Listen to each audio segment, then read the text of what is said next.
بسم الله الرحمن الرحيم ألف لام ميم الله لا إله إلا هو الحي القيوم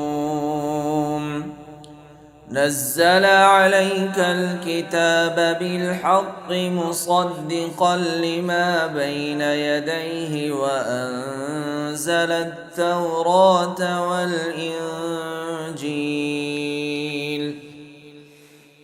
من قبل هدى للناس وأنزل الفرقان إن الذين كفروا بآيات الله لهم عذاب شديد والله عزيز ذو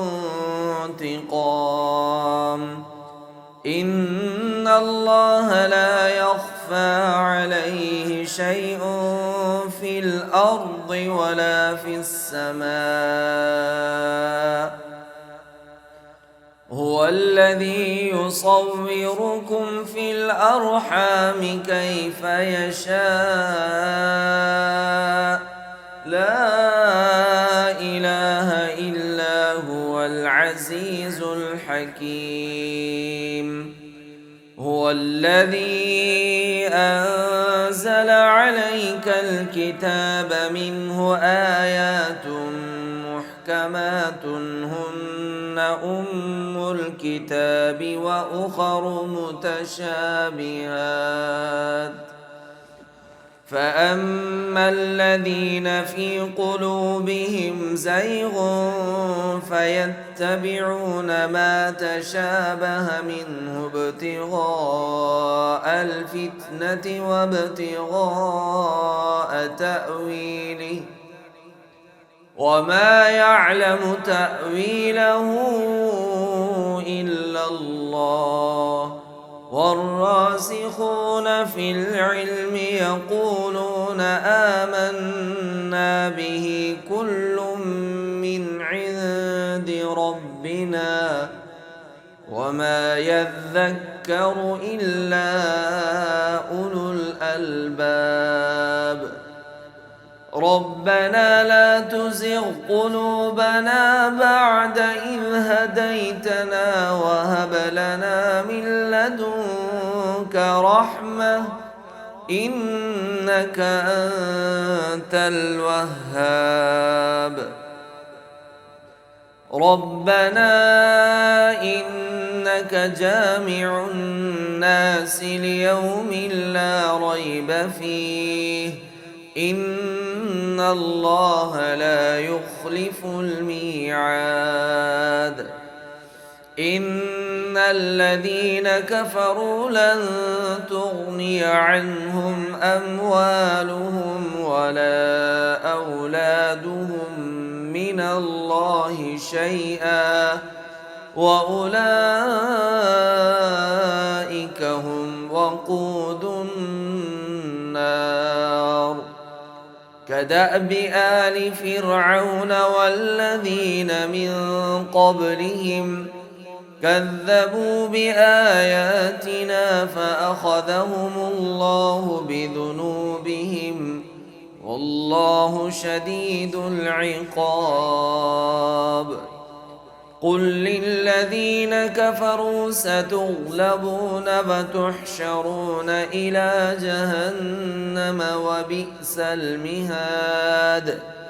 قد كان لكم آية في فئتين التقتا فئة تقاتل في سبيل الله وأخرى كافرة يرونهم مثليهم رأي العين والله يؤيد بنصره من يشاء إن في ذلك لعبرة لأولي الأبصار زين للناس الناس حب الشهوات من النساء والبنين والقناطير المقنطرة من الذهب والفضة والخيل المسومة والأنعام والحرث، ذلك متاع الحياة الدنيا والله عنده حسن المآب. قل أنبئكم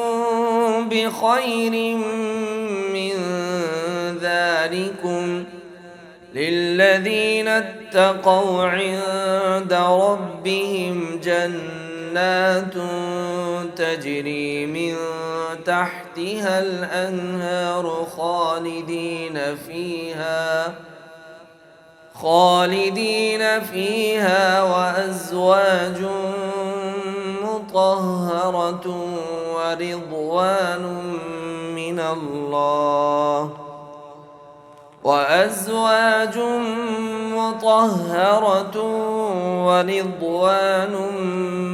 الله والله بصير بالعباد. الذين يقولون ربنا إننا آمنا فاغفر لنا ذنوبنا وقنا عذاب النار. الصابرين والصادقين والقانتين والمنفقين والمستغفرين بالأسحار. شهد الله أنه لا إله إلا هو والملائكة وأولو العلم قائما بالقسط، لا إله إلا هو العزيز الحكيم. إن الدين عند الله الإسلام، وما اختلف الذين أوتوا الكتاب إلا من بعد ما جاءهم العلم بغيا بينهم، ومن يكفر بآيات الله فإن الله سريع الحساب. فإن حاجوك فقل أسلمت وجهي لله ومن اتبعني، وقل للذين أوتوا الكتاب والأميين أأسلمتم؟ فإن أسلموا فقد اهتدوا، وإن تولوا فإنما عليك البلاغ، والله بصير بالعباد.